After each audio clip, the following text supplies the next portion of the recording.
This is not a test. This is your emergency broadcast system announcing the commencement of another purge of the BS, sanctioned by the First Amendment.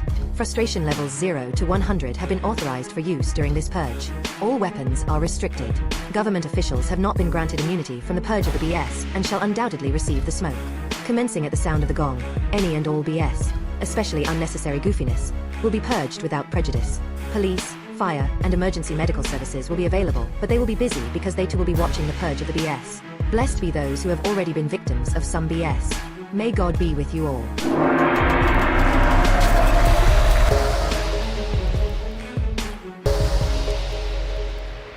Welcome once again to another Purge of the BS Thursday edition. I see we got Sebastian Falega in here early. I like it. Mods early, so I don't have to wait for nothing, because we got a lot to catch up on. Just being honest, I missed a few days. I was on some vacation time, spending some family time, you know. We got to put a lot of effort into that these days, because we're all caught in the rat race anyway. So, but today, I want y'all to make sure that y'all join the Discord. I think the link will be in the chat. If not, it'll be in there in a minute. But thank y'all for coming in. Make sure you hit the like button, share the live. We're about to get started on this thing. We get a number 1 in the chat if y'all can hear me well. I'm not going to do this twice. Okay. Right. Shouts to IMZ in the chat as well. Who's Jillian Brown? We're going to find out about that. But before we get into that, before we get into Brown, I believe I know about, but I'm going to double check. And Sebastian, you got me in trouble when we had a back and forth, not back and forth, but we were debating about the Florida laws for headlights. You don't have to have them on all day, no matter what. It does have something to do. When it's raining, wipers on, lights on, that whole thing. So no big deal. But I had to, had to fact check that one later. But I appreciate you. Really do. This gong's for you. All right? So anyway, we jump into our episode today, and thank you guys for rocking with us over here. Purge the beat. It is a tough world out here, and not just for us, but for a lot of people. So today's episode is called The Escape Plan. The escape plan is like, how do you get out of the rat, right? But before we get out of the rat race, I'm going to bring y'all into the rat race because there is an interesting story. Not necessarily interesting, funny to me, all right? No funny. So there's a pretty interesting story that came out of, the WTF module. And we know here at the Purge of the BS, WTF stands for, well, that's Florida, okay? So you guys are going to get your kids away from the screen because they might be upset by this next.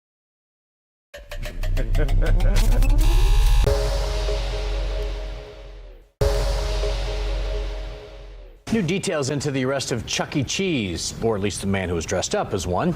It happened at a restaurant in Tallahassee. But a family from the Villages witnessed the entire thing while on vacation. As Fox 35's Randy Hildreth found out, it was a visit the kids will likely never forget. Chuck E. Cheese got arrested. It's been the talk of the Guggenheimer family for the last few days. Like asking 100 questions of like, does this mean Chucky's gone forever? Like, what now? The Central Florida family was snapped in the back of this now viral photo of Chuck E. Cheese getting arrested at a Tallahassee location. The family had just gotten in town to visit Grandma.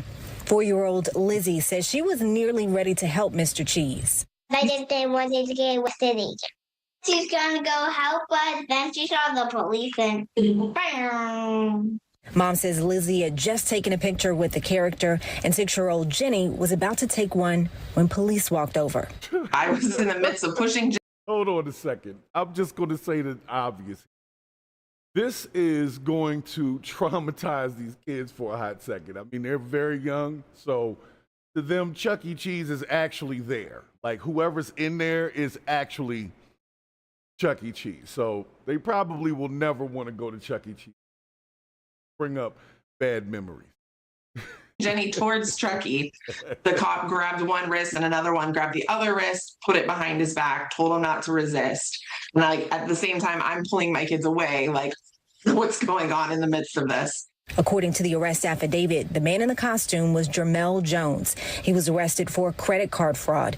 Police say he worked at the arcade and racked up a little over $100 in charges on a card left by a customer. Guggenheimer thinks he slipped on the costume to hide from police. This is over $100, y'all. Special shouts to my man Al Bond in the chat. So Chuck E. Cheese, well, this gentleman who was dressed as was $100. Oh, I think you're right. They could have been a little more low key, over $100. Like they didn't have to bring him out the front, take the head off in front of the kids. They were probably traumatized. Like, oh my God, they took Chuck E. Cheese's head off. And then it turned out to be this guy. But yeah, it could have been a little $100. That's it. Somebody in there could have took care of that for him. Like, yo, for real, I get him. Y'all just send him a citation. I obviously got his address. He works here. Like, don't do this. She's glad he was caught, but wish he hadn't been arrested in front of the kids. Yeah. When they had him at the truck, they took off his head and put it on top of the SUV truck. So then we went into it's kind of like, Chucky's got a lot of friends who help him so he can get to all the Chuck E. Cheese places at once, like trying to manage the magic still while we're watching now the man get undressed out of the costume outside. Police say Jones still had the stolen credit card on him, along with a small amount of marijuana. He's accused of committing the same crime 6 months ago. Randy Hildreth, Fox 35 News. Okay, guys, let's unpack this. Let's unpack it a little bit. All right. Mr. Cheese was apparently arrested. Well, he wasn't arrested, but the gentleman inside the Cheese was arrested in front of the children. And they put the head on top of the SUV. You're traumatizing the small Caucasian children early. Don't. That's dangerous. This is, like I said, there was probably a better way to deal with this over $100. It wasn't like he robbed somebody, like armed robbery or something. Somebody left a card behind. It was probably a gift card or something, whatever. And he was at the smoke shop. I don't know if y'all saw the receipt. He went to the smoke shop, the liquor store. A man was living his life. Let's see if I can get to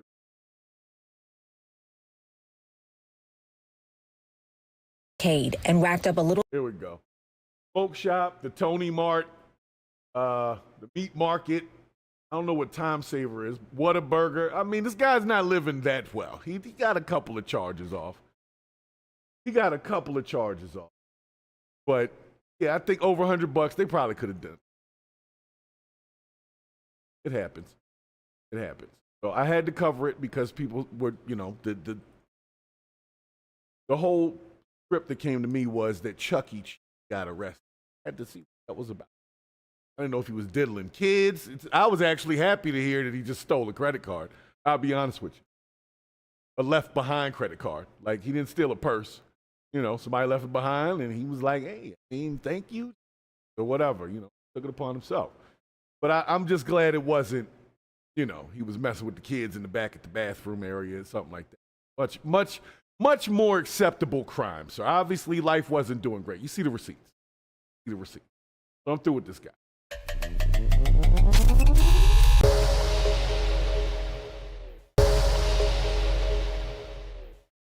All right. Al Bond, IMZ, Sebastian Polega. I see you guys in there. Make sure that y'all hit that like and subscribe situation. For the folks that are on the outskirts right now, go ahead and become a subscriber to building this. So let's jump into our next BS to purge. What's next here? Oh, really? Okay. Didn't know that happened. Okay, so you guys, some of y'all might know. Thank you, Latham and Bryson, for your subscription there. Some of y'all might know that Glorilla got and tonight, arrested rapper again. Glorilla. Yeah. Look, we covered the last Glorilla arrest, and so that's why we have to cover this other one. But the last one, she was, in my opinion, she wasn't intoxicated. I really don't know what happened with that case. I'm going to be honest with you. I really don't know what happened with the other Glorilla case. But I do know that she got arrested this time. Does have what I believe are some charges, but we're going to find out. I think maybe she needs to get out of the area. Like, in my opinion, okay? Now, I get the drunk driver thing. I get it. But I think that, honestly, Glorilla ain't bothering nobody. Just being honest, she's not really. Just in my opinion, she ain't really bothering. Not running a freaking sex trafficking ring, or she ain't really. Let her be a Rilla, and as long as she ain't hurt nobody, just leave Glorilla. That's all I'm going. I don't want, I'm not a big fan of her music. I'll start there, but I'll be honest. I think that she sounds somewhat humble and appreciative of her fame, and I gotta respect. Y'all might not respect. I respect. Let me bring this story over. Patterns. All right, here we go. Good now. Hit that like and subscribe. Stop playing.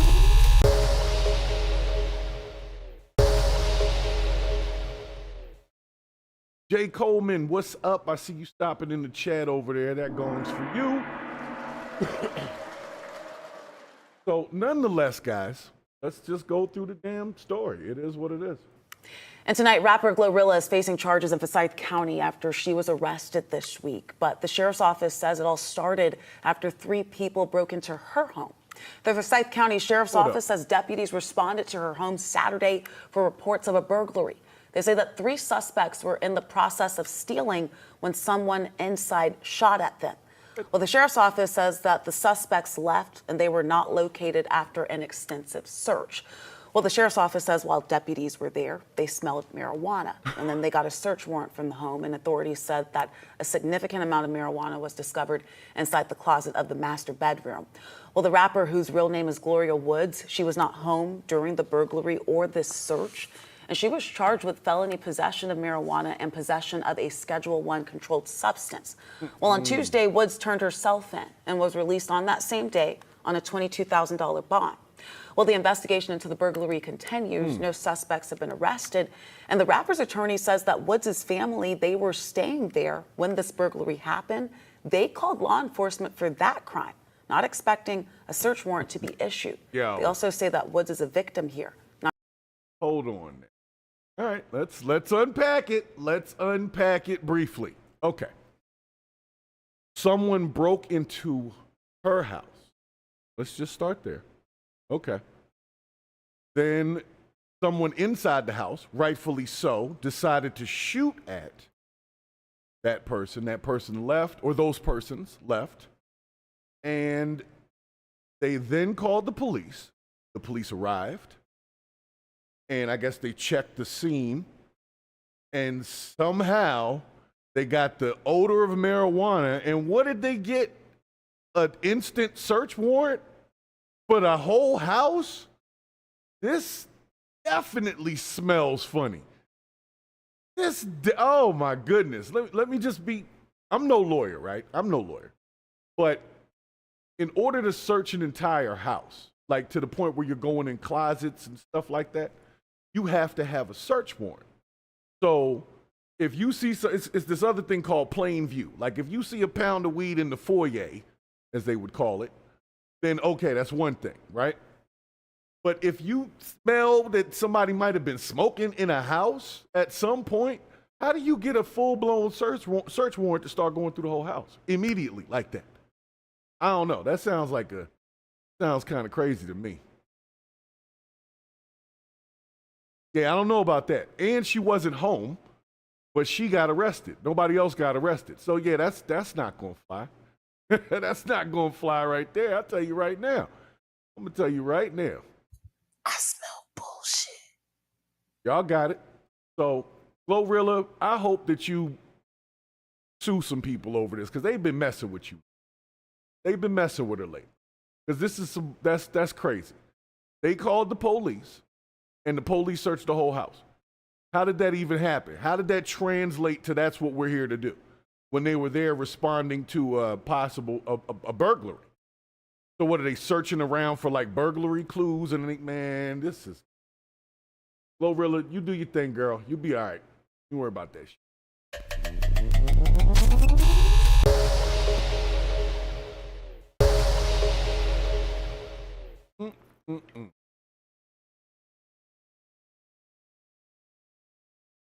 Police on yourself. But this is the thing, she wasn't even home, but it was her house. So because it was in the house, even though the other people that were there, you know what, that's going to get dropped. That's going to get dropped. Or whatever. But wherever she's at, I think she's in Atlanta. You need to get out of Atlanta. They need to, that's too much for Atlanta. Like, come on. Anyway, like I said, she's cool. And honestly, she got a couple of joints that was a good flow. I'll give her props. I'll give Glorilla her props. I'm not in the sexy red and all of that kind of stuff, but I'll give Glorilla some flowers on it, okay? I'll give her some flowers, okay? All right, that's for Glorilla. You'll be all right. Speaking of people who might not be all right, though, I don't know if you guys have heard, but Shannon Sharpe was able to settle his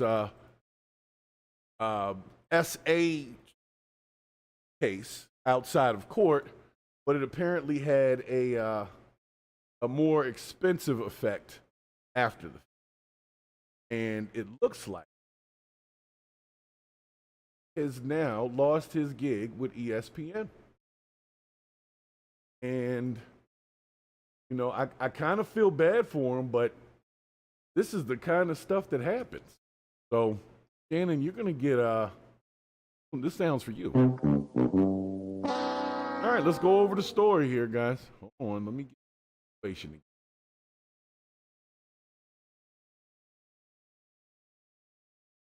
Let's get it together here. Okay. Y'all ready?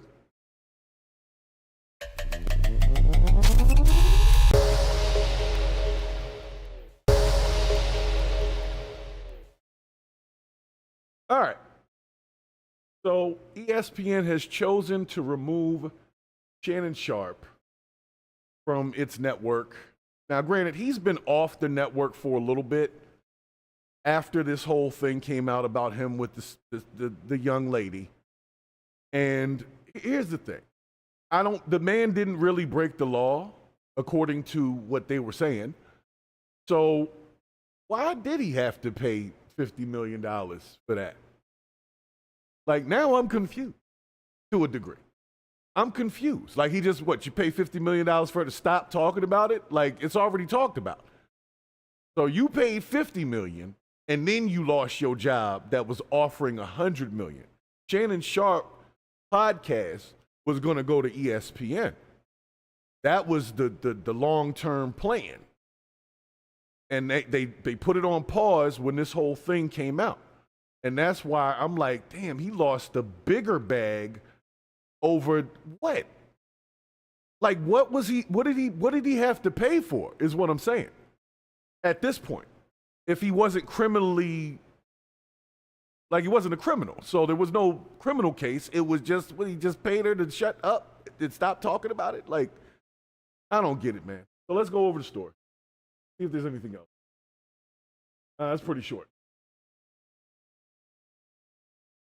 ESPN will not be bringing Shannon Sharpe back.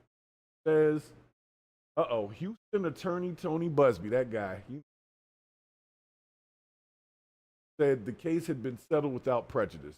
Sharpe denied the allegations in the lawsuit and originally chose to fight them in court before the two parties reached a settlement. In the weeks leading up to the lawsuit, he was exploring $100 million podcasting. As a result of this situation, he will lose his position on ESPN First Take, along with any other appearances on the network. All over. Oh my gosh. Do you guys understand what is going on? They just taking people out. It's like you make certain to me, this was a minor mistake. The girl wasn't underage. He was doing some weird stuff in the bedroom. And they just keep doing this. Like, I'm not saying that I was 100% happy with what I heard, but it didn't really make me feel like Shannon Sharpe doesn't deserve to continue with his career. Like, he didn't commit a crime. He just nasty. A nasty old guy. And I mean, there's a lot of old nasty niggas. Like, I don't see, this is horrible. This is horrible. So I feel bad for Shay Shay, but but I'm not going to call him Shay because that just sounds suspect. I feel bad for Shannon in that regard, but I think he'll be fine. He'll be fine. He'll be perfectly fine. Some other network will either pick him up if they want to, if he wants them to, or he'll just keep doing the podcasting. He'll be fine. Remember I told y'all Candace Owens was going to be fine, and she's wilding out. She called somebody a man and got the French president suing her in Tennessee or Delaware. Now I'm gonna be like this, and I'm just going to mention this. If you got the French president suing you in a state in the U.S., that's all right with me. That means you done said something loud enough that it got overseas and got serious. So I don't know. I hope that that works out for Candace Owens. But I think it's a funny case that's what it's all about, is whether or not that person's wife is a man.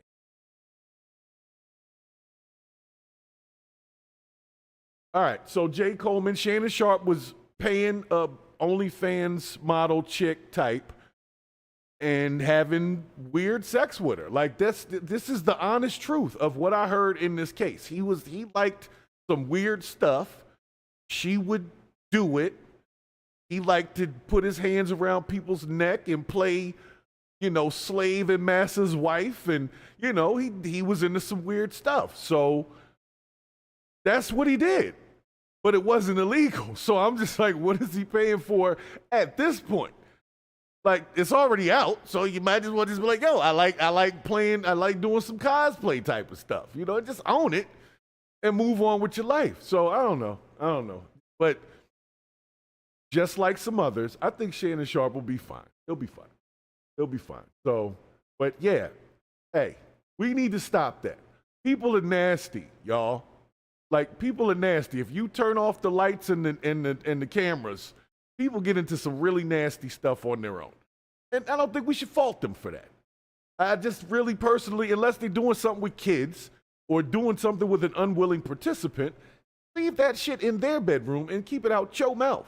That's all I'm saying. Shannon Sharpe had to pay $50 million for the case and lost a $100 million deal. That's $150 million. Most of us will never see that in our lives. And he lost it over some booty. She wasn't even fine. She was mid, super mid. Anyway, done with it. Next story.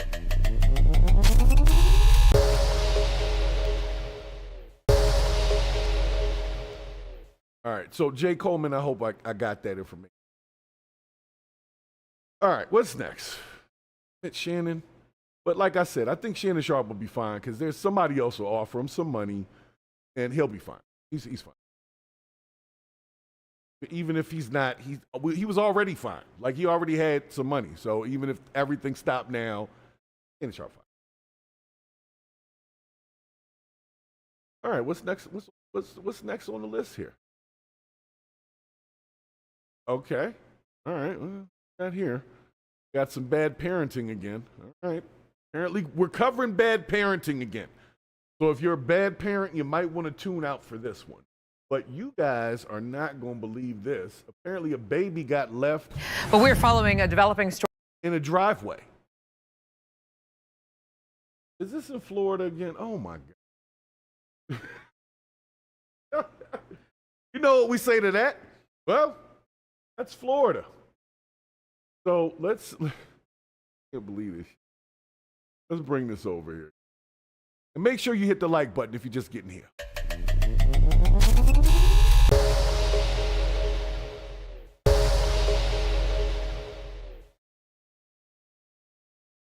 Okay. Here, so we have 1 week old infant found in a driveway. All right, let's see where this is going.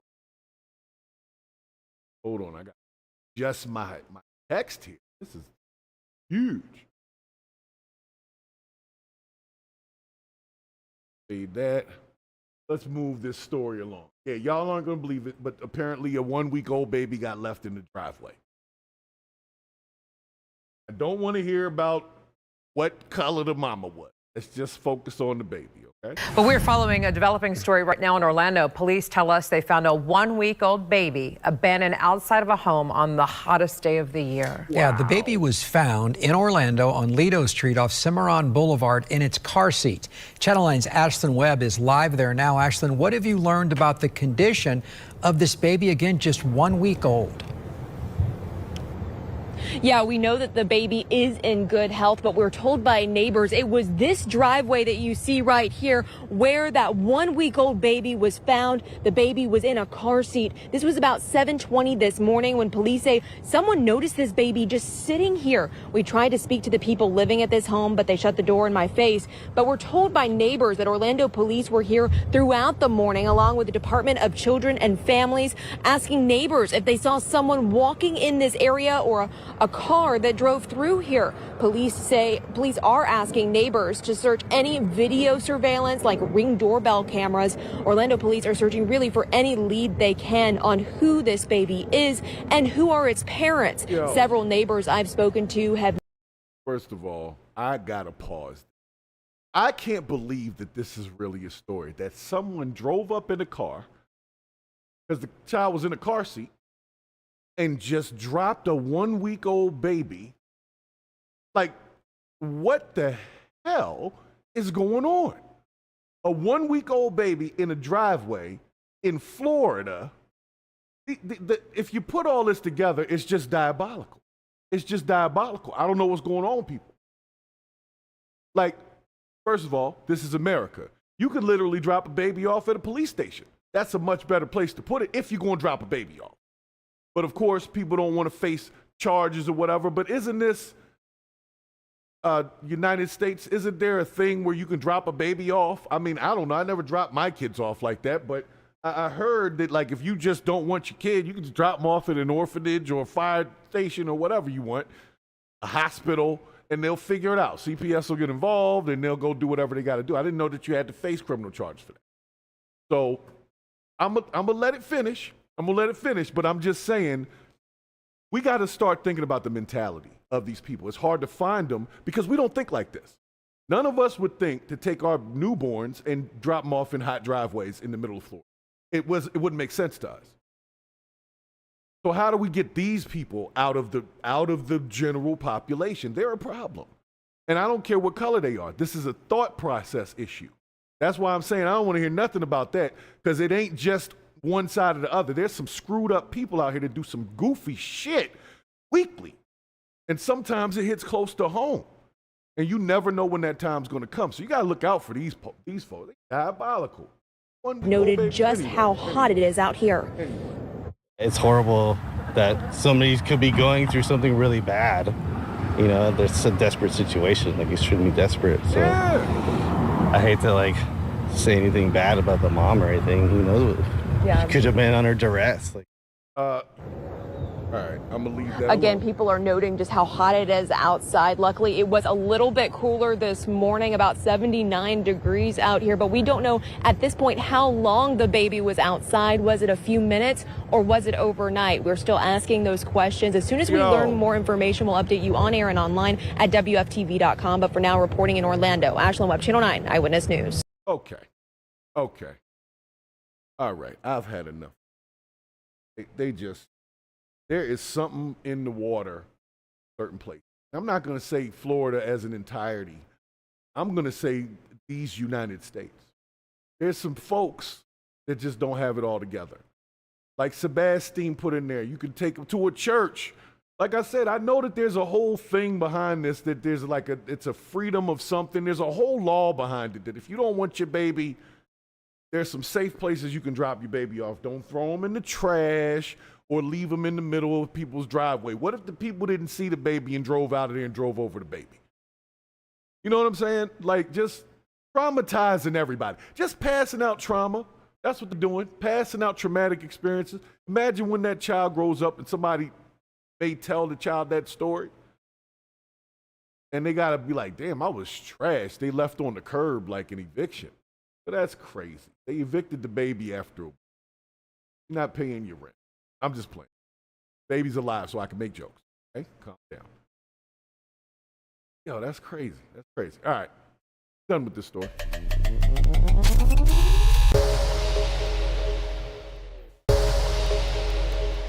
You know what? I want to pause for the cause and thank Sebastian Lega. You know what? I have heard about Mr. Brown, and I thought that was who you were talking about. Now, I've heard different. And let me bring this up since you brought it there.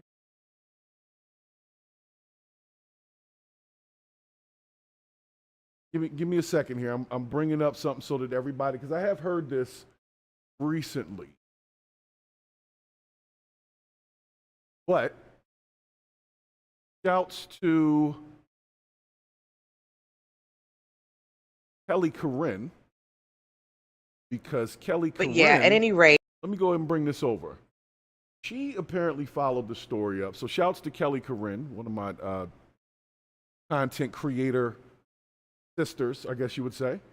But according to what she has, is Mr. Brown was found. So give me a second. Let me bring this up for you. To the podcast. Been following this story for too. So shouts to her and check out Kelly Corinne.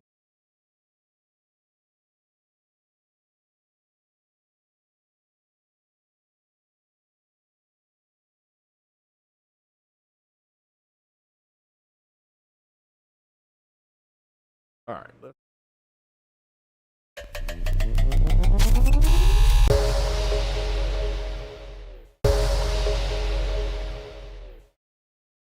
Y'all see her? Let me bring her over. Y'all can see. Hold on, let me adjust it. This is a short, but like I said, I think she did a whole podcast on it a day ago or so. So I didn't catch the whole thing, but I saw the topic. So I was like, whoo, they found the dude. Okay. I knew I had to come on and talk about this young man, this foundational Black American inventor out of Atlanta, Georgia, who had apparently he has been missing, was missing for 2 weeks. And breaking news, his mother came out and spoke. He is safe. So if you're tuning in and you want to know, like, you're up in arms, because I was up in arms about this. His mother did comment to the Daily Mail and acknowledge that this young man is safe. So I am happy to hear that. But yeah, at any. Okay, so apparently his mother came out and said that he's basically staying out of the spotlight because they coming for him. We know how this whole thing works. And we've already heard the rumors about that they was coming for him. And we know they was coming. You can't be creating and not giving them their cut. That's not how it works here. So we need to make sure that wherever he's at, Mr. Brown, I hope that people protect him because he's a wonderfully smart young man. And I think that we need more like him. And don't let them, taint him or hurt him. He might be the secret to the next level of energy. And it might hurt the big corporations, but we don't care. It's purge the BS. That's how we get down. We want to hurt all that because that's goofy. And speaking of big corporations, I'm going to bring y'all back over before I get into my next story. Hold on.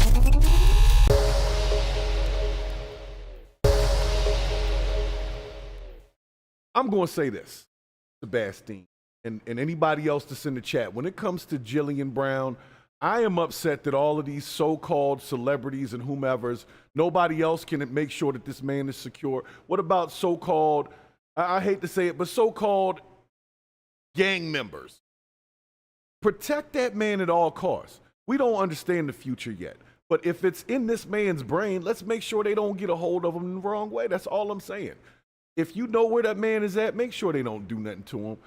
Anytime you got to totally basically disappear because they already calling you, you got helicopters flying over your house. That's what I heard, was that he had helicopters flying around, all types of stuff, trying to see what he was doing down there. That shit is crazy.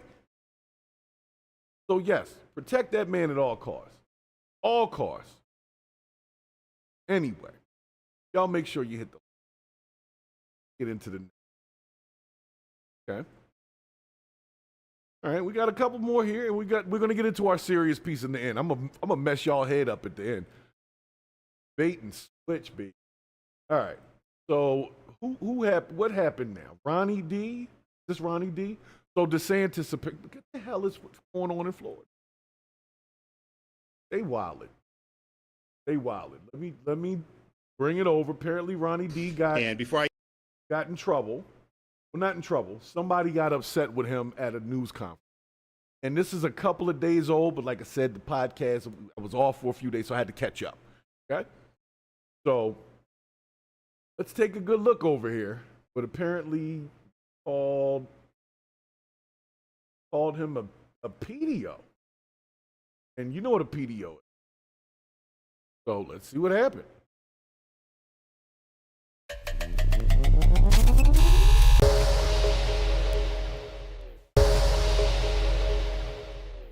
All right.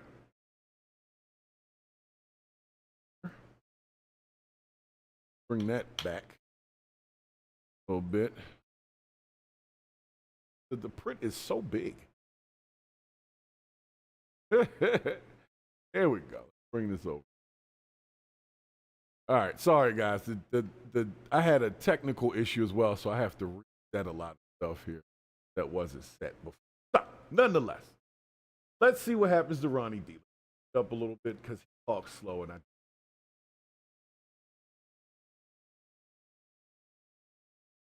Just as a Floridian, as somebody that grew up in West Central Florida, I was sad to see the news that Hulk Hogan passed away today. He was a major icon for anybody in Gen X. I can tell you, growing up then in the 80s and particularly the early 90s, he was really big. And he actually, really was a star first before even he was Hulkamania, but when he was Thunder Lips in Rocky III. And that was like a huge deal. I mean, obviously that was a great movie franchise with Sylvester Stallone. So he was Thunder Lips, and then a couple years later became the World Wrestling Federation. First of all, the name Thunder Lips is highly suspect. Highly suspect, okay? Whoever wrote that into the script and said, this is the name, Thunder Lips, I heard him say that, and I'm trying to remember that, but Thunder Lips, I didn't know that was, I don't know, that things were different in the 80s. Let's just say that. Heavyweight champion. And, as a young kid, I'm growing up and it's like, that was like somebody's like, wow, that's our superhero kind of deal. And the fact that he was from a Tampa Bay area when I'm growing up there, I was like, oh my gosh, like this guy lives in our area. What the hell are you talking back about? Then, when they would do these big events like WrestleMania, you could go to it, which obviously. All right. First of all, I got one. This is the. You have to stop. Y'all keep talking. Huh? You keep talking, man. And you shut the fuck up.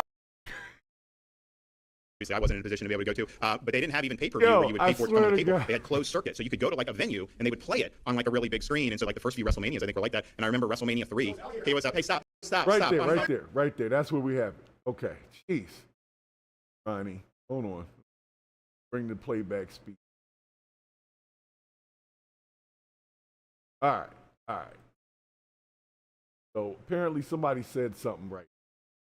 I would have said something too, more like what Dick Gregory said though, but whatever, man. Like Hulk Hogan did pass away for those who were Hogan fans. I understand. And he was just like anybody else from that generation, in my opinion. Some of the stuff that he said, he just got caught saying it. Most people just be saying it and you don't hear it because it's not caught on telephone calls and stuff like that. Celebrity. Y'all be talking the same shit. We know. It's no big deal. I'll be honest. It's no big deal. We all live here. We already know what we get it. You know what I'm saying? So don't worry about that. But anyway, so right here, apparently somebody says something. He looked happy at first. But no, because he was still talking about Hulk Hogan. He was getting a little chubby talking about Hulk Hogan. I'm going to say that. He was very excited about that. He was like, yeah, well, he was our hero. And 3. He was up. Hey, stop. Is that your fucking legacy? Get out of here. Get out of here. Get out of here. Get out of here. Get out of here. Get out of here. So you used to have the closed circuit. So you would go and you would have that, and then you just kind of watch it. So I just remember like WrestleMania 2. Yo, he really just kept right on going too. He really just glazed it and kept it moving. Hey, stop. Anyway, back to WrestleMania. Like, he went straight glaze mode. Okay. Here's the thing. Some people just go into these events to disrupt. And I heard what the guy said. He basically was saying that he supported Trump and he called Trump a pedo first. And then he said that he's a pedo because Trump's a pedo. And then he said, F everybody. Now, here's the thing. I don't really know how effective your message is when that's how you present it. It's all about presentation, right? And so if you take the time out of your day to go to the press conference that Ron DeSantis is doing, and you decide that that's how you want to act out there, that means you were thinking about that for days. Yo, when I go down here, if he wasn't even really talking about nothing that had anything to do with anything, other than Hulk Hogan at that moment. So this was just a planned act. I'm supposed to go and disrupt so it can create content for the news and we can react to it. I'll be honest with you, I wouldn't be surprised if the DeSantis campaign be paying for people to just do stuff to keep them in the news. I'll be real. I wouldn't, that's diabolical, but see, y'all don't think like that. On larger levels, they do think like that. They do think about creating conflict so that they can be heroes for solving the conflict that they created. So there's a way to do that. It's a very manipulative way to do that, but you could create a conflict knowing you're creating this conflict and then resolve the conflict with no one knowing that you were the one that created it and you look like the hero. So that was stupid. That's all I'm going to say. If you take the time out of your day to go down and you want to say something, that's not how you get your message across. It was a waste of your time. Hopefully the person got arrested, but just wasting time. I told you how I feel about time wasters, man. That was a waste of time. Dummy.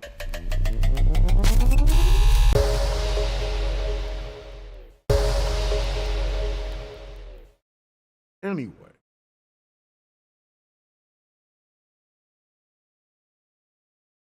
So tired of people. Go get a job. Speaking of jobs, I got this problem. Question. How come every time I call an American company that lives close to me or has a location relatively close, I always get somebody overseas on the phone? Like every service that I have, not even just the ones I can call on the phone, we're talking chat bots, everything is overseas. Everything. You call Verizon, you call T-Mobile, you call whoever, man, you just name it. And you always get somebody that's not here. You don't get Bob from Texas. You get somebody with a fake name because their accent, your name is not Jasmine, ma'am. You know what I'm saying? Jesus. What about those jobs? Keep talking about creating jobs. And I told you they're just creating jobs for AI. But guess what AI can't do? It's talk effectively on the phone. So if you want to hear a human, you need a human on the other end. Those are the jobs. But we've got all that shit overseas. Worrying about jobs here. Bring all that shit back. It is nothing to set up a freaking trunk line on a phone. You can have people working from home with an internet connection and a damn headset. I am tired of calling. Look, yo, I'm going to be real. I got to pause. I am tired of calling places that are American companies and there's a communication barrier between me and the person I'm talking to on the phone. What kind of diabolical shit is that? We are here. I paid a bill down the street. Why are you in Singapore or wherever the hell? I'm sorry. I know this is going to be tough for some people to hear, but that's some bullshit. Those jobs are the jobs. Those are the ones. You don't even need a whole bunch of skill. You just need to be able to talk to people, a couple of navigation classes about how to use whatever stupid system their company uses to track tickets, and that's it. But instead, we outsource 90% of that shit because every time I call anybody, at this point, anybody, I get somebody overseas. And I can go to the damn location down the street. Why is there not a call center also there? Or within some area in the place that I live? So I hate to say it, but that's where they need to start. You don't forget all the construction jobs. Okay, fine. Whoever can do that can do that. But we need customer service people. That's what we need in America. We need people that's not going to piss me off when I call because they just don't understand what the hell I'm asking them to do. Those are the jobs. So maybe if they went after businesses like they did back in, I want to say 2016. I hate to say it was first Trump administration. And he made an adjustment to something that gave some businesses some perks for bringing some jobs back. They were call center positions. And people did that. And I was okay with that. You see what I'm saying? Those contracts were worth millions of dollars. A lot of companies, small companies, got paid off of that. Just by bringing the damn customer service back. So can we just bring the customer service back? That's all I'm saying. That's all I'm saying. If we could just start there, because that's what makes most people frustrated, is when they call someplace and they don't get, like, service. You know, some people take shit too far. I get that. But if I call an American company, I don't want nobody but an American. I'm going to be honest with you. If I call a company in Japan, I'm not surprised if I hear a Japanese person on the phone. I shouldn't be surprised. If Japanese people call companies that are in Japan, guess who they get? They don't get us. They get them communicating in Japanese. But I don't get that. You just want to frustrate me all day with bots and automated shit and dumbass scripts. I'm sorry I'm taking it so far, but I deal with customer service a lot because I got a lot of different things going on. Some of it has to do with podcasting and streaming. These things all cost money, and you need subscriptions, and you need all this other stuff. And when stuff doesn't work technically or it's not working right, you got to call these places. And every time you call anybody, and I'm not, y'all can say I'm racist or whatever. I just like to communicate. I like to speak, be heard, understood, and responded to. Because I can do the same as long as we're speaking the same damn language, or at least understand it. And I'm not taking away from people that are bilingual, but I'm not. I know a little bit of Spanish, that's it. So if I call you and you in Taiwan, I need you to be able to understand what the hell I'm saying. And I need you to understand a little bit of Ebonics, which Americans understand. Even country mother understand that. Anyway, y'all got me frustrated. Not y'all, but every time I call. Anyway, let me get to the next story because I'm running out of time. And if you're new to the channel, make sure you hit the subscribe button. Turn on the black bell for the notifications because apparently it doesn't send notifications unless you do. So let's get into this second to last one because like I said, I'm about to screw y'all head up because we're about to have a serious conversation. I've been waiting quite some time to have. So a DC rapper who's... All right, so we got some rapper guy who apparently is making a culture argument that he should be able to smoke during probation. Now, I'm going to unpack this because I have my own opinions about said thing. Let's see what he was actually in trouble for first. See what's going on. Let's see the story, okay? Ready?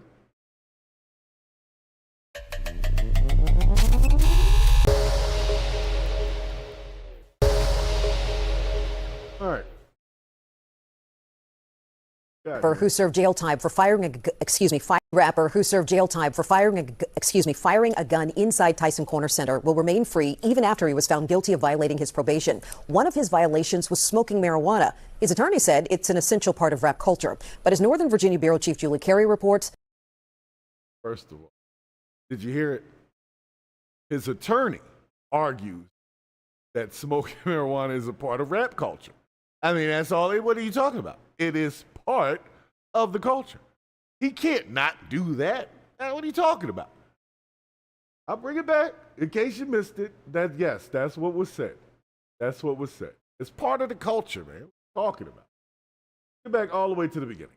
a DC rapper who served jail time for firing a gun inside Tyson Corner Center will remain free even after he was found guilty of violating his probation. One of his violations was smoking marijuana. His attorney said it's an essential part of rap culture. But as Northern Virginia Bureau Chief Julie Carey reports, the judge has a different view. Noah Settles, known as the rapper No Savage, leaving the Fairfax County Courthouse with his mother. Settles pleaded guilty and served time for opening fire at Tyson's Corner Center back in 2022, panicking shoppers. Today, a judge finding him guilty of violating the terms of his probation, but stopping short of sending him back to jail. One of the big issues, Settles' drug and marijuana use, forbidden under probation rules. But in a hearing last month, his defense attorney made an unusual request, asking the judge to consider lifting the requirement that Settles not smoke weed, arguing it was an expected part of rap culture. Here's what Settles told me last month. The judge rules is what it is, but I mean, at the end of the day, it's legal everywhere. You know, I don't do no other drugs, so. Another part of his violation, Settles had also stopped going to the required substance abuse treatment and failed multiple drug screens. All right, let's unpack. There's still about maybe almost a minute left. But so far, let's just say, if he's in D.C., number one, marijuana is legal in D.C. That's like alcohol in D.C., right? He's obviously old enough to do so. I understand probation be saying probation stuff, but like if you have a DUI, they can have you, take your analysis, or they can put the little tube in the car that you got to breathe in, that kind of stuff. But that's normally because you did something because of alcohol. So are they saying that he shot off the gun in the mall because of weed? This is the question. This is the question. Because when you add these things as probationary, clauses, a lot of it is designed to catch people up. Like I said, number one, he lives in an area. Forget the rap culture argument. That was a dumb shit to say by the lawyer in the first place. But what he should have said was, number one, he lives in D.C. where this is legal. Number two, what is the connection from this legal thing and what the crime was that he committed? And unless there's a connection there, I don't see why they would put that stipulation on him in the first place. That shit is just a way to catch him up. Now, if he lived in a state where it was illegal, they could say you can commit no other crime, and then that'll violate your probation. So then, but he doesn't live in an illegal place.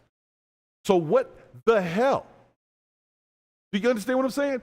Forget what the lawyer said. The lawyer said it's rap culture, and I mean that was just some dumb shit that I don't know why he got a law degree and said that. That's goofy, because it's not necessarily rap culture. There's plenty of people. You can call rap culture what you want. Some people just don't smoke. Some people just do. Now, granted, there's more to it than just some marijuana. They talking about mollies and drinking stuff and all types of stuff. Nobody really even talks about bud that much anymore. Just being honest, they talking about some way harder stuff. So that's not necessarily part of rap culture, but it is mentioned in rap songs. I'll give it that. But what I'm saying is the probably shooting off the gun thing in the mall. Like, first of all, you're carrying a gun in the mall. Secondarily, you're firing it off. Didn't hurt anybody, so that's even stupider. Like, now you're just catching a felony with you didn't do anything. You just made a bunch of noise in the mall and got in trouble for scaring everybody. That is some goofy shit to do. So that's why they gave him these goofy ass provisions, because they really want his ass to go to jail. That's what they want. And they probably, he might not have had certain priors or whatever, so they needed to back that stuff up. So they say, you know what, we're going to put these goofy prohibitions on him, because we know he's not going to stick to it. We know he's not going to not smoke. So we can get him locked up. But that's goofy. That's a trap. That's a trap. I'll let them finish, but I'm just telling you right now, they just trapped the dude. That was dumb as hell. They didn't say he couldn't drink. They didn't say he couldn't smoke cigarettes or Black and Milds or anything else.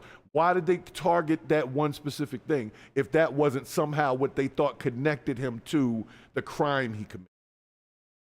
His lawyer is shit, by the way. I'll just say that. Today in court, Settles' attorney updating the judge, telling him Settles had a new substance abuse evaluation and was resuming treatment. He asked that Settles' probation charge be dismissed, but the judge found him guilty, allowing him to remain free. And he addressed the contention that as a rapper, Settles needed to smoke marijuana, telling him, Mr. Settles, you have two choices. You can either stop using marijuana or you can stop rapping. Settles' defense attorney telling us they had no comment after the hearing. If Settles violates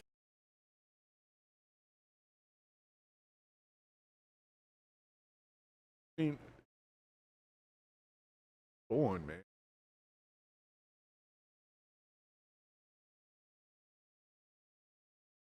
In D.C. That's all this. That's what's bothering me. It's D.C. But let me tell you what happened. Because they don't know. They don't know. A lot of people don't know, Sebastian. Let me help them out. Right? What they do understand is at some point this guy either didn't have he didn't have like some other stuff going on. So people understand that you can blame stuff on drugs. Like, you can blame your action on drugs and you get what's known as drug court, where they send you to a program and the probation is commensurate upon you completing whatever program. And that's what they did to him.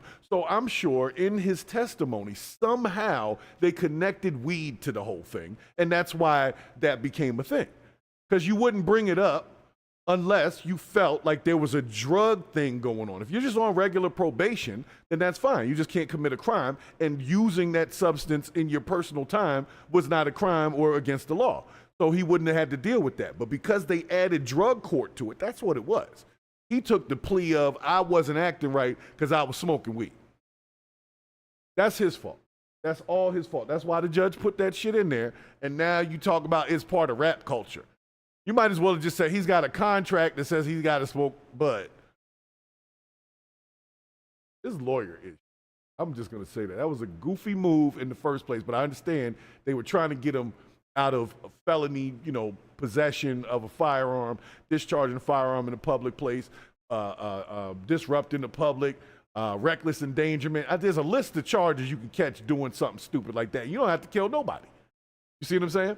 And you can go do 5 to 10 off of that, just shooting off a firearm in a mall. And everybody goes running. If somebody gets trampled and hurt, you catching that too. See what I'm saying? So, anyway, I'm done with this guy. He's just dumb. He shouldn't have done the shit, and he needs to be done.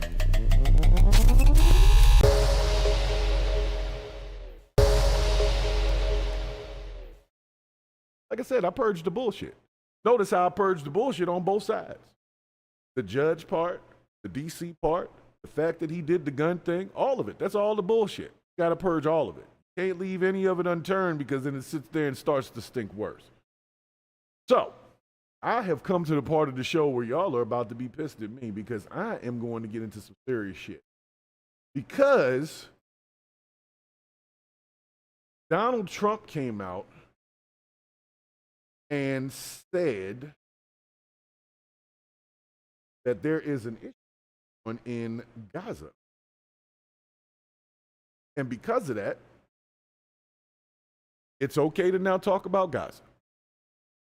So I would like to thank whomever for letting the president say what he had to say, because way too many content creators have been getting targeted, canceled over talking about Gaza. So today, we will finally drift back into the West Bank. So you guys, this is for you. You can't imagine what it's like to want to discuss a topic and it be literally just off limits.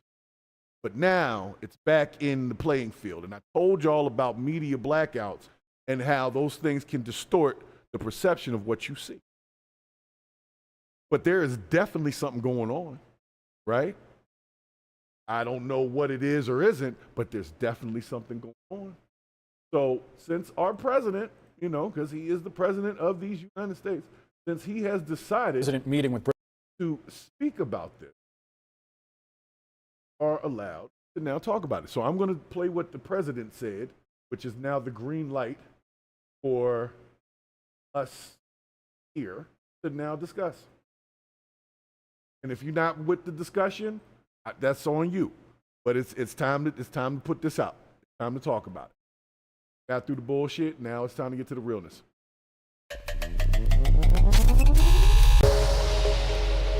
It's at about a minute here. Now hit the damn button. Hit it right now. Hold on. Let me get the right topic tag.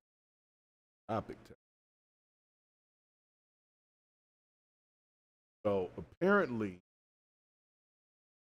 the topic tag. And tell me, y'all. Tell me. Let's do it. Let's freaking do it, man. Got to bring this back a little. Back.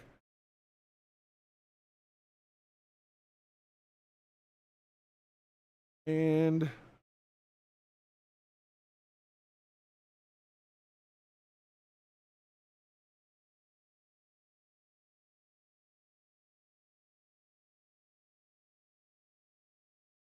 all right, I'm sorry, guys. I had to bring something over here. All right, y'all will see it. Whatever. Let's talk about it. Or let them talk about it. Then we'll talk about it. But much of their talk, as Trump himself acknowledged, focused on the humanitarian emergency in Gaza. The World Health Organization says malnutrition-related deaths are spiking there this month, 63 reported in July alone. And yet, speaking about the enclave on Sunday, Israeli Prime Minister Benjamin Netanyahu argued there was no starvation. Trump today notably breaking with Netanyahu, offering direct U.S. support. So we're going to set up food centers and where people can walk in and no boundaries. We're also going to make sure that they don't have barriers stopping people. You've seen the areas where they actually have food and the people are screaming for the food in there, we can save a lot of people. I mean, some of those kids that's real starvation stuff. I see it, and you can't fake that. CNN's Jeff Zeleny is covering the president's trip in Scotland. And Jeff, talk there quickly turning to the situation in Gaza, as we noted. What more are you hearing? Well, the crisis in Gaza was the first order of business between the British Prime Minister and the American President when they met. In fact, that was the central reason for the Prime Minister coming to visit the President on what otherwise has been a mix of golfing as well as diplomatic work here. But it was the idea of the British Prime Minister sort of applying some pressure to the American President, Donald Trump, to put some pressure on Israeli Prime Minister Benjamin Netanyahu to think harder about what is happening in Gaza and work toward a ceasefire. But the President acknowledging those images that we have all seen. Okay, so let's get into that. Here's the thing. Anybody who's been watching TV, internet, or anything for the last number of months has seen some pretty graphic and horrifying images. So I warn you that the next segment may be that as well, okay? For those who are not willing to sit by and watch that, I understand, because it is very disturbing and we need to talk about it. But here's the problem. Well, Becky, we have been... Up until recently, I haven't been able to say whether or not this is even going on. You know why? Because I only could see these random images that had no timestamps. There's no context. The people are speaking different languages. I don't know what's real and fake anymore, considering the fact of what Alpha Indigo can do. So I don't know if I'm looking at something that's been generated. I don't know. So what I did know is every time somebody started talking about it, they had a problem. And I was not afraid. I just needed to make sure, am I looking at something real, or is this some, they taking some old pictures from some other place and telling me that's what it is? Well, apparently that shit was real. So I'm gonna let y'all see this.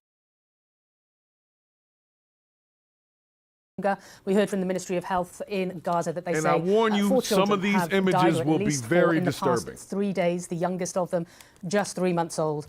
Now, we have a report, so I must warn viewers that some of these images that you are about to see are very distressing. I'm pausing it real quick. One more time. If you're not ready for it, I suggest you look away. Come back in 5 minutes. But I'm telling you right now, this shit is rough. 4-year-old Razan Abu Saha was hospitalized with malnutrition more than 1 month ago. Malnutrition has caused her to suffer from a mobility disability, her mother says. Her health was good before the war, but there is nothing to strengthen her. No milk in the hospitals or pharmacies. Sunday, Razan became the latest child in Gaza to die of hunger. Yo, that's crazy. Her skeletal body laid out on a slab of stone. I don't even know Painful if I can proof of the famine the UN and others have long warned about. It is shocking. It should not be surprising. No, this is absolutely madness. In the space of 24 hours, 18 deaths were caused by famine, according to the Ministry of Health in Gaza. If you didn't know. Yasser Ahmad was waiting at this soup kitchen since 6 a.m., desperate to take something home to his family of 12. Flour is expensive, he says. Everything is expensive. Where can we get food from? We don't know what we'll do in the end. Eat each other? When his turn comes, the amount poured into his bowl is minimal. He walks the 4 kilometres back home. When his wife sees how little is in the pot, she starts crying. Is this enough for 12 people, she asks. Is it enough for a woman who is 7 months pregnant?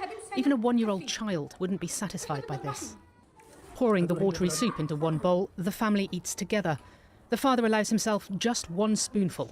Yo, I swear, that's why I didn't think it was real, because it just doesn't seem real. Like, it's just so much going on that it was like, is this even real? Because no 12 people can't eat off of that. Is it even real? I still can't fathom it. You see what I'm saying? Because I can't imagine doing that to someone. So the reality of it is, it's not even fathomable to me. And so that's why I said I can't even, I got to stay away from it, because there's no way this is real. CNN, they got crisis actors, they setting things up, and they just trying to make me feel a certain type of way. But I've seen too much now. And do I want to believe Benjamin Netanyahu, who I've never met, or believe my lying eyes that keep seeing these images and somebody standing on them? And I don't give a damn if that was just one weekend. This shit is crazy. So now the president has gotten past the trade thing, and maybe now we can come back to talking about Trump Plaza Gaza that I was talking about before. I hate to say it, but that's what's going to happen. The place is decimated, the people are starving, and somebody's going to have to come in and deal with that shit. And it just is what it is. Somebody's going to have to come in and deal with it. So whatever the UN and all them people are planning, y'all just go deal with that shit, because I don't want to see this shit no more. It doesn't have to be like this. We have a world full of resources and militaries and all types of things. And I get it, there's Hamas and all, but people don't need to be, we don't need to be starving babies and shit. You understand what I'm saying? We can be so much more strategic. So I think that what the Netanyahus and all of that, they stomach this shit and go to sleep every night. Every night. And they wake up the next day and just do it again. And anyway, I'm going to keep leaving going, the rest but for his children and grandchildren. I'm so fucking frustrated with this. After this, he says he will go to another soup kitchen to see if he can keep starvation at bay for one more day. Israel says the military is working to allow and... All right, I'm going to pause for a second because I do have a question. What are the camera people eating? Like, the people that are filming this, they stood by and watched this family eat this bowl of nothing. What are the camera people getting to eat? Like, this doesn't look like grainy video. This looks like it's got some money behind it. I'm just saying, you know, they could provide a little something too. That's why it makes me feel like something ain't right in it. But at the same time, something is going on. I don't know if CNN and some of the networks spice it up a little bit. As a matter of fact, I do know that. They do spice it up a little. They want it to be what it is. They want it to be depressing. They want it to be like that. But the truth of the matter is, it's like something going on, you know what I'm saying? It's something. I don't know exactly what, but something going on. That's all I can tell you. So I'll let them finish, but like I said, what are the camera people eating? Like, how are they getting dealt with? Everybody around them is starving. Are they starving too? I doubt it. I bet they got some snacks in the van. They got some snacks in the van. Ain't going to hand shit out. They'll get overrun. You lose the van and the snacks. But yeah, they not everybody out there. Facilitate the transfer of humanitarian aid. I'm not into taking Gaza, away from it, but I'm just including saying. food, adding there are trucks yet to be picked up by aid groups. The UN says Israel often denies permission to move aid or approves routes too dangerous to travel. Thousands across Gaza risk their lives every day in the search for food. At least 73 people were killed Sunday by Israeli gunfire while trying to access aid, according to the Palestinian Health Ministry. The IDF says it, quote, fired warning shots in order to remove an immediate threat posed to them. It cast doubt on the death toll. The UN says accessing aid has become a death trap. The UN World Food Programme says Gaza's hunger crisis has now reached new levels of desperation. Hospital officials say they're seeing an unprecedented number of starving citizens arriving at emergency departments. A man-made catastrophe that has been continuously... Did we really sit by and just let this shit happen for the last number of a year and a half? Pretty much. That's pretty much what happened. Everybody turned a blind eye to it, and then they blamed this Hamas thing, and Hamas did this. All right, well, I know them little skinny-ass kids was not Hamas. I don't know what Hamas looks like. I don't. But I do know that them children were not.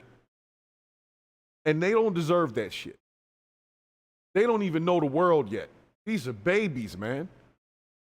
So it's time to talk about it, because there's more than enough resources and people in high places that could just make a couple of phone calls and just go deal with that shit. So at this point, can we just go deal with that shit, please? If you can hear my voice, hey, y'all got everything else you got. You got the Medicaid cuts. You got the I'm not talking about the American people. I'm talking about the government. I'm talking about the Trump administration. Y'all got everything else you were talking about. You got all the stuff. You got the woke shit gone. You got the illegals leaving. You got the trade deals and the tariffs and all that's done with the big ones. You know what I'm saying? At this point, you got to deal with Gaza. It's time to deal with that. Okay? There's no more time to keep bullshitting. This is not phony. Stop believing it, because there's really people that believe it's fake. And so that's what's causing the contradiction. But you can't make this shit up. You can't make this up. And Albon, that's what's happening. You're creating the next wave of terrorists. Whether they become Hamas or whatever, they're not going to like Israel. I know that. If they grow up, hey, Israel starved us, they might not like America, whoever later, but initially, they're going to have a problem with their neighbors. So we can stop that cycle. Well, not us necessarily on the podcast, but the world has the resources. The world has the resources. I'm going to keep saying that the world has the resources to stop all that shit immediately. We ain't got to go through 12 days or nothing. We ain't got to go through no ultimatums. You can make a couple of calls and that shit is dealt with. So I believe that a lot of it is for cinema, but I don't know the difference between the two. But I do know something's going on, and I do know that shit needs to stop. That's all I can tell you. And however they're going to stop it, it needs to stop. That's crazy. I couldn't imagine starving children. Like, what? I'll let them continue, but we weren't allowed to talk about this. Just letting you know, for a whole year, I was told we can't mention this on this forum, not on YouTube. This whole Gaza thing, we can't talk about it. Now, all of a sudden, we can talk about it because the president said there's real starvation going on there. So now we can talk about it. So whatever. I don't know who released the hounds, as they would say, but here we are. So let Cindy McCain continue. Warned about.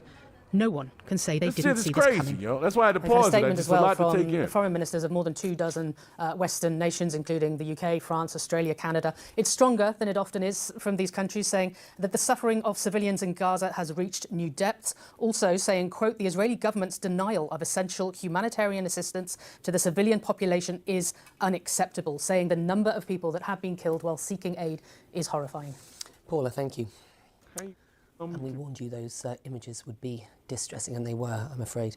The UN World Food Programme demanding shootings near aid sites in Gaza stop immediately, as you heard in Paula's report.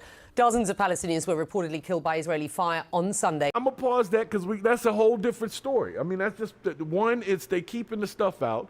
Then two, when they get there and people get to acting up because they're all hungry at that point. Like, think about how wild you might get if there's a limited amount of food and there's all these people around. I got to get what I got to get. I got to get to my family. I got my kids at home hungry.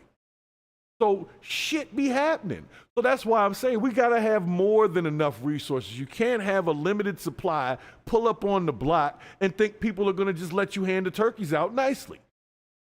They know you're going to run out at some point, and they all got families. So that's a setup. It's almost like all right, well, once they act up, I'll shoot them. And that's what they did. It's a setup. So now it's dangerous. Do I go? Because I don't know if somebody else going to wild out and they're going to start shooting. Or do I stay home and everybody starve? What kind of options are those? I'll pause that for a second. I got to pause, man. That's ridiculous. And everybody just going to sit by. Talk about trillions this and billions that. Time to go deal with this, guys. We tired of seeing it. I'm tired of seeing that shit.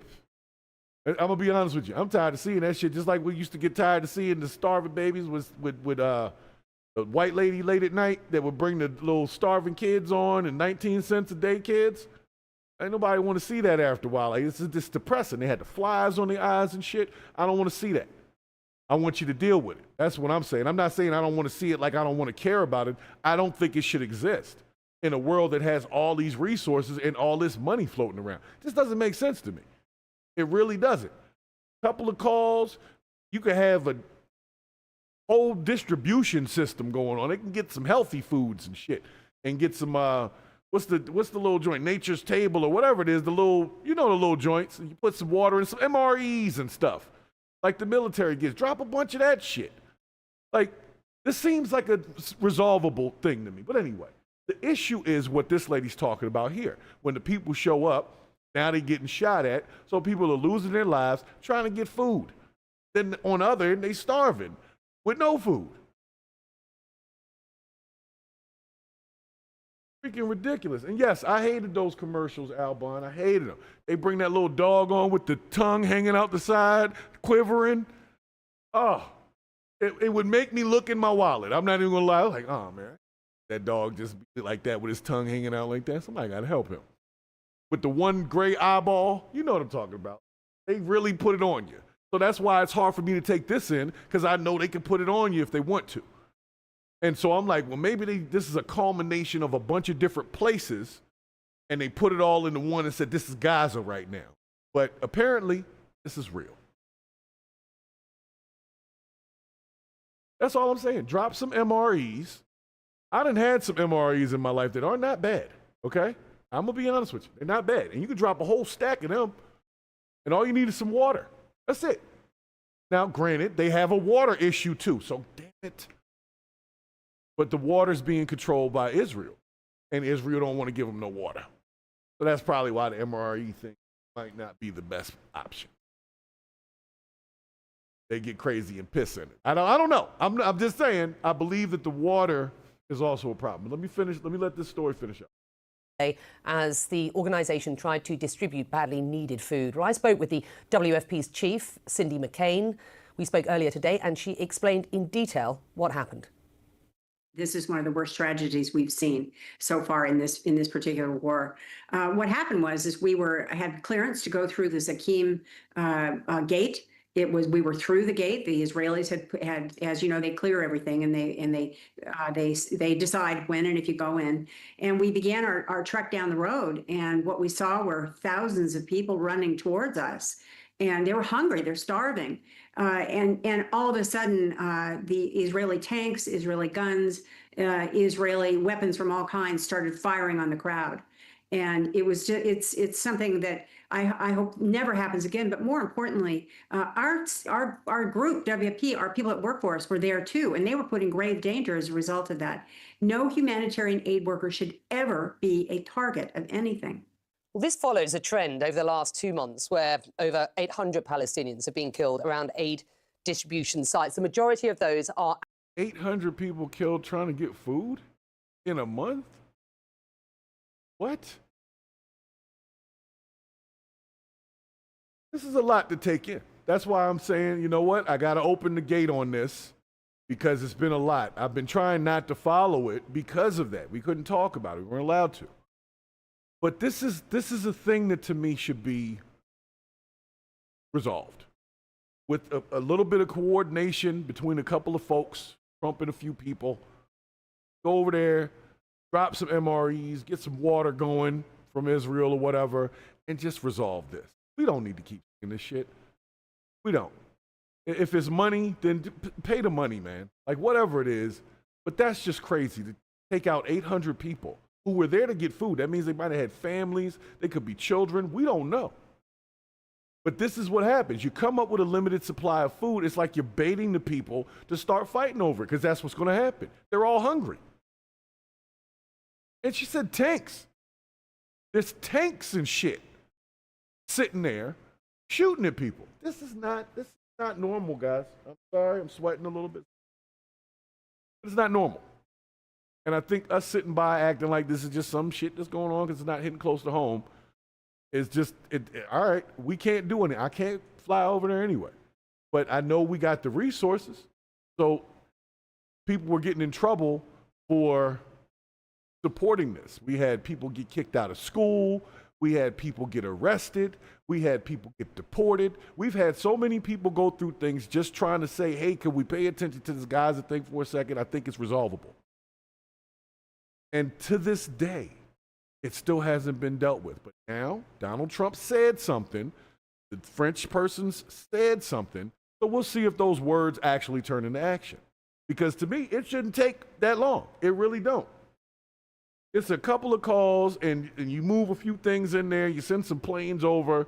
You drop some MREs. You get the water going, and you call it a damn day. And then you start talking about how we're going to rebuild all this shit we blew up for the last 2 years. And that's where Trump Plaza Gaza comes in. Okay? So I'm not saying Trump Plaza Gaza is a good thing, but it's going to be at some point the only option. The place has been decimated. The people are starving. I'm not going to call it genocide. I'm just going to call it what it is. That's screwed up shit right there. You see what I'm saying? It sucks. And I don't like this movie. And I don't like the fact that we were prohibited from speaking about how we felt about it on in this land that's supposed to be First Amendment, freedom of speech type of shit. Now, granted, I don't support anybody that was damaging property in their protest. I'm not with all that. But people lost school scholarships. You understand what I'm saying, right? If you looked at the news over the course of the last couple of years, they have lost funding to certain colleges over the opinion about this, about starving people. People have lost YouTube channels, streams of income, all over this. And now we're here. And because the president said something, now it's okay to talk about it. The fuck out of here. It's been going on. And it's been a problem. I'll let them finish, but this is what frustrates me. All of a sudden now we're allowed to talk about it, but any time before, no, you can't say nothing about it.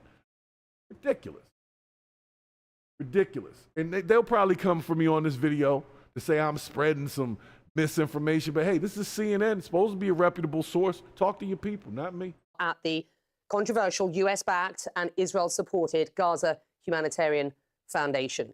Can you be very specific? Are you coordinating in any way or supporting in any way that operational model? And what is your view on the GHF? Well, we are not coordinating and we do not work with GHF. As you know, we're a UN agency. And so we have our UN, the way the UN operates is different from what GHF is doing. I don't really have any information about them at all because we don't even talk. The GHF model was developed according to those involved with it, with private sector input and Israeli government coordination, designed to minimize Hamas interference. And there is much reporting of Hamas looting.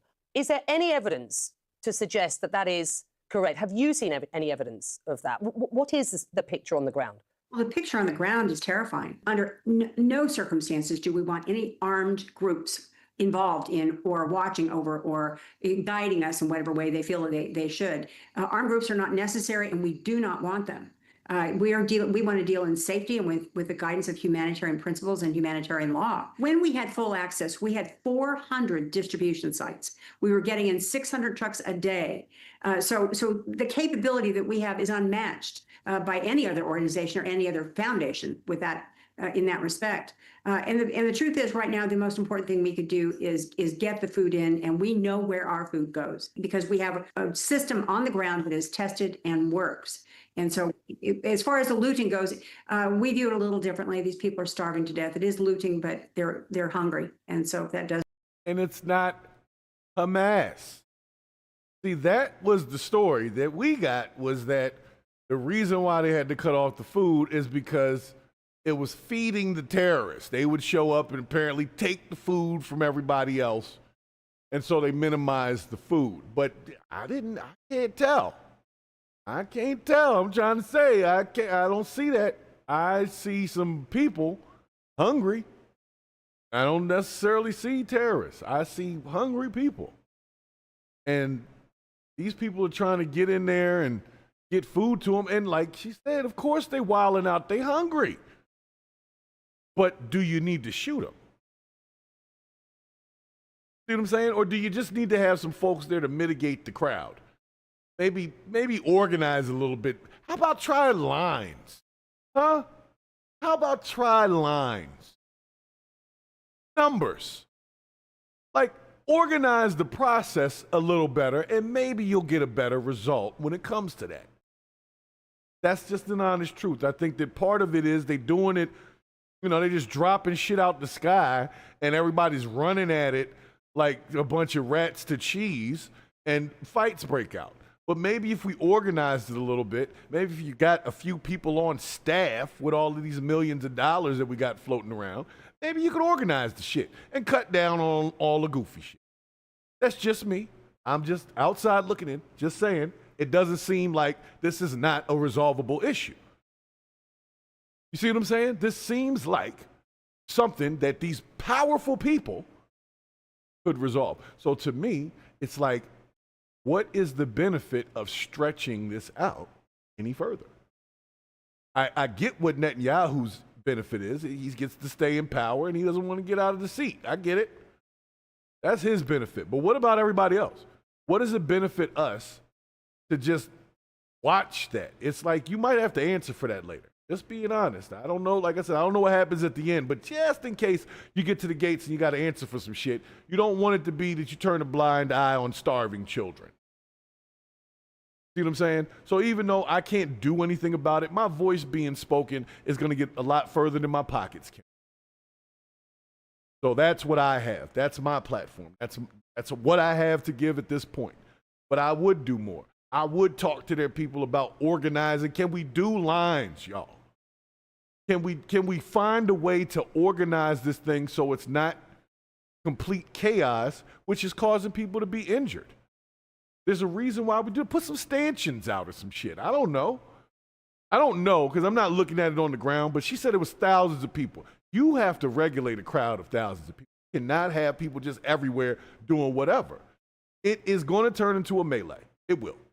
And that's what happens. And then there got armed people there who also want to get home to their little families. So they just start shooting. And then everybody starts running. People get trampled. It's a freaking mess over there right now. So yeah, can we just get this together? But you're right, Sebastian, that's what it is. It's like the Hunger Games. It is like the Hunger Games. You got that. That is exactly what it is. And I'm tired of watching the damn Hunger Games. I don't like this movie. Hunger Games, the actual movie, was okay, but I don't like this movie. This seems like you could fix this, and you're just not fixing it. This nice lady is trying, I guess, but she's getting attacked. But she also said they're doing that because they're hungry. We don't need armed groups helping with this. We might need some people to organize it, line some folks up, create some stations, give them green beans at this one and put it in a bag, whatever the hell you do. I see them do it in the United States all the time when they put stuff together. All the time. And they mitigate cars and people, and they make sure that it's not a freaking riot breaking out when they got to give out some food. And when they run out, they do run out eventually, but a lot of times they have more than enough for the people that are there. That's just in the U.S. So if you multiply that by all the different countries that have these kind of resources, this is not a tough thing to deal with. All right? Let this lady get her last minute and 20 seconds, see if there's anything else she has to say. Then we're going to discuss it one more time, and we're going to get up out of here. But now the door is open. We can have this conversation. It's not going to be every episode, but anytime I want to bring it up, I can, going forward. And I'm glad if Trump hasn't done nothing for me, because he hasn't, in this administration, the fact that he opened the door to at least allow this conversation to go on, I'm okay with that, and I give him an applause for it. Hate him if you want. This ain't about that. It ain't about that. Is there any evidence to suggest that Hamas operatives, those associated with Hamas on the ground, are involved in that looting, in interfering with the aid distribution to the extent that that food aid is not getting into the hands of those who need it most? We've not seen that. We have seen what happens as a result of people starving to death. But with regards to who's in the armed groups and what it is, no, we've not seen that at all. We just continue to do our job and get the job done as much as we can. Is there any sense that Israel will allow WFP and other aid organizations to do their job and restart aid? Have you spoken directly to Israeli authorities? We talk to Israeli authorities daily, and each day there is some promises made, and we believe in the good faith. You're working on good faith. We need a ceasefire. That's exactly what we need right now to make sure that we can not just get in, but that keep sustained ability to be able to get food in. Here and there, bits and pieces don't work. We need full sustained access. We need at scale, so we can set up the kinds of aid stations that can actually help people and do it where it's not a panic situation, where they know they can rely on the food coming in that day. We are the largest food agency on the planet. We're really, truly the only organization that can do this at scale. And if there's one message I want to leave, it would be that we need. All right, I'm gonna let it stop right there. Now, let me just also say this. I also saw another story that behind the fact that they can't get stuff in, stuff is literally going bad, and they got to throw it away because it's taking too long to get it to where it has to go, and it's literally getting thrown away because it can't get in. It can't get in. So Cindy McCain makes a really good point. They need a ceasefire or whatever the hell so that they can get this taken care of. But for those of you that have a heart, like I know this ain't going to be the most popular episode or whatever, but no, I had to get this off my chest because I'm tired of seeing this movie. It's depressing. Knowing that they could get the UN together in less than 24 hours, sit down, everybody got their little headphones in and a little button thing with the nameplate in front of them. They could talk about this real quick, come up with some numbers that each person would put in or whatever services they have available, and they could easily take care of this shit. You need a project manager. That's what you need. There needs to be organization to it. Just like the lady said, spottiness. How do they even know what day the food is coming if it ain't coming on certain days? They just show up in places hoping, and you get thousands of people in there. Yo, I'm going to tell you right now, I'm not going to say that this is not a tough situation, but I am going to say this is a resolvable situation if the world powers cared in the first place, which I believe they do not. Because truth be told, it shouldn't have taken this long. I don't know what's really going on behind the scenes, but they've been shooting rockets and shit at each other for almost 2 years. Hitting hospitals, schools, children dying. The numbers are at 60, 70,000 people are gone. And now you're losing 800 a month to starvation because they cut off the water, the power, and the food. Diabolical. I'm going to call it what it is. That's some diabolical shit right there. That is a force of power. It's a show of power through force, and that's what they're doing over. They want them to know you are still relying upon us to survive. Stay in your place.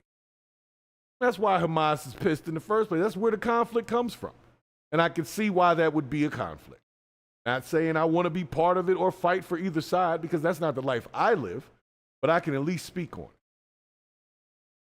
And we need to speak on it. We don't need to keep just watching this shit. I'm sick of watching it. All right, let's go. You can sign an executive order, do whatever. You got $1 million trillion, send some freaking SpaceX shit over there, or some Starlink, or whatever you got to do. Everybody, we got the resources. That's all I'm saying. Whatever you got to do. So go set up Trump Plaza Gaza. Stop bullshitting. Let's talk about it. Make it happen, because we're tired of seeing this shit. If that's what the end game is, we don't need to stretch this out no more. Time's up. It is time to get it done. It's time to make the choices. It's time to make those decisions. That's it. We're done. America, we over with. We're going to stop with the debate about whether or not the shit going on and whether or not it's right to starve kids. We're not doing that no more. Shit is up. Okay? So let's stop that. We want people to take care of it so we don't have to keep debating about it. We got more than enough resources to do all types of wild shit all over the world. And all of these people are now investing $550 billion, $2 trillion, all this money. That means we got enough around the world that this don't need to be a thing. This could be 24 hours done. Seriously, they could round up whoever they need to. They could get everything in place in less than 24 hours. I guarantee it. So if it's not happening, I ask the question, why? At this point, have we not seen enough? Are they not tired of it? Who's getting glazed on the back end to allow these things to keep going on? Where it takes Ken Starmer from another country to come over and then Trump finally say something about it. Not saying that it's anything crazy going on. What I'm saying is there is definitely something there. And there's definitely something going on. And we don't have anything to do with it, but we can look at it and call it what it is. It's that bullshit. That's what it is. There's no reason that Cindy McCain should be having trouble getting food to starving people. Like, what kind of shit is that? Anyway, get ready to close it out. Frustrating. Frustrating, yo.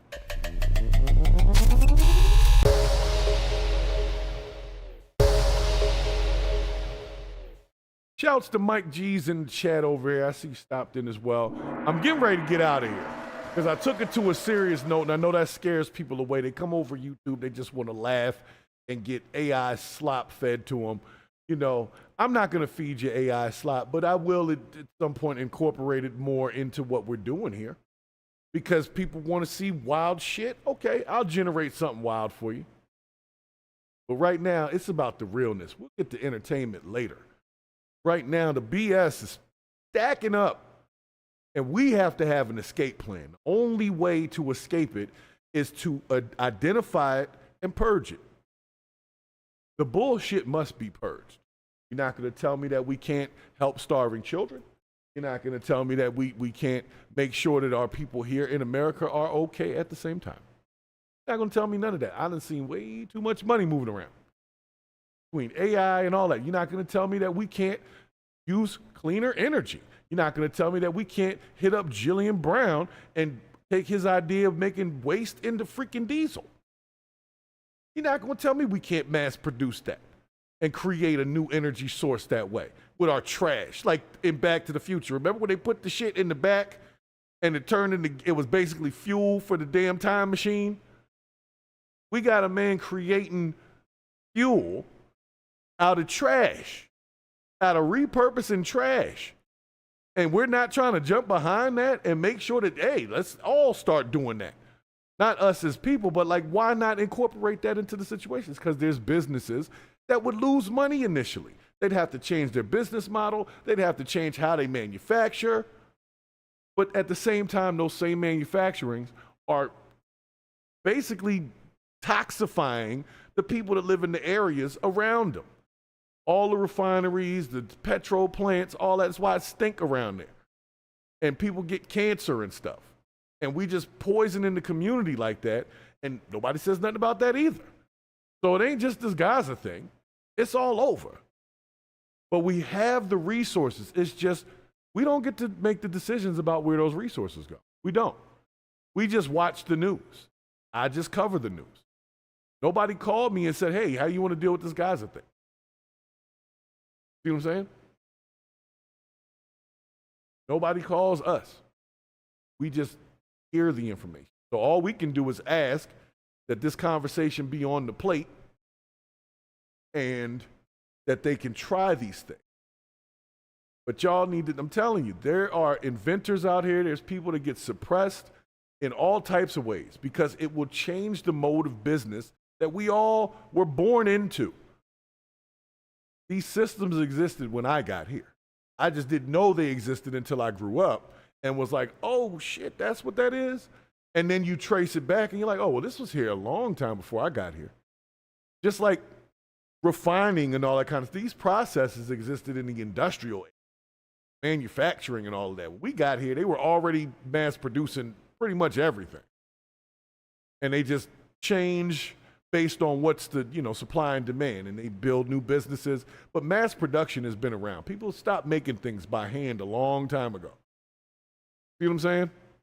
So if you're not part of that group, they don't want you to knock their shit down by creating something that opposes them on a lower level that's cheaper. Just like that customer service thing I did. If I could get one good contract with a couple of good American folks, and I mean it, good American folks, I guarantee people will be more satisfied with the customer service that they receive when they call whatever company I'm doing the customer service for. But it all comes down to money. But they have the money. You see what I'm saying? So I get it. All right, it comes down to money. All right, but you got it. So what's the delay there? That part I can't tell you. I can't tell you. I can tell you that it's goofy to me that anybody in this world should be starving unless they're trying to starve themselves through a fast or something. In America, you can go to a soup kitchen. You can go to multiple soup kitchens within a small distance if you're in certain areas, and you'll be fat rat, and you get something to go. We're not designed to just let people starve out. We're just not. So if we're going to look at it, we need to tell our congressional members, write a letter, put up a post. I don't care. Do your thing. Whatever your thing is, this is my thing. I'm doing mine right now. And I'll mention it when I feel like mentioning it, but I'm not going to just not say nothing about it no more. It's a damn sad situation, and we don't have any reason to not take care of it. Okay? So I'm going to give my shouts, and then I'm getting the hell up out of here because I got shit to do. So special shouts to all of the folks that came through today. I appreciate y'all for rocking with us over here at Purge of the BS. I know we were down for a couple of days. I also had a technical issue that just recently got resolved. So make sure that oh yeah, that's right. There's a Discord for those that wanted to jump on the Discord. Throw that in. Because we're going to do some things where, you know, people can put in the, you know, some ideas for content. We can have some additional discussion, that kind of stuff. So we're definitely going to get into that. Put it in the, let's see. Put it in the horizontal, sorry. I got you, Sebastian. It's a new thing, so somebody's going to have to teach me how to use Discord correctly because my son installed it for me. So, being honest, I didn't use it. But he says it's a good thing, so we're going to see. So y'all make sure y'all hit that link, join the Discord. We can talk about certain things offline that I'm not allowed to talk about on YouTube. Very, very sensitive about these topics. That's why I'm glad I got to get this off my chest. And thank you guys for joining. So special shouts to Sebastian Palega for stopping in early. I Am Z stopping in early as well with Al Bond, who also came through. Jay Coleman had stopped in for a second. I'm not sure if he's still there. I know Purple Groovy was coming around here. Let's see who else we got over here. Who else we got? Oh, Random Pipe Layer did stop in as well. Interesting name, but I get it. I don't know why. Don't lay pipe randomly, though. Okay? Got to be careful. Got to be more careful. And I believe that is, and my man Mike G, Mike G stopped in. So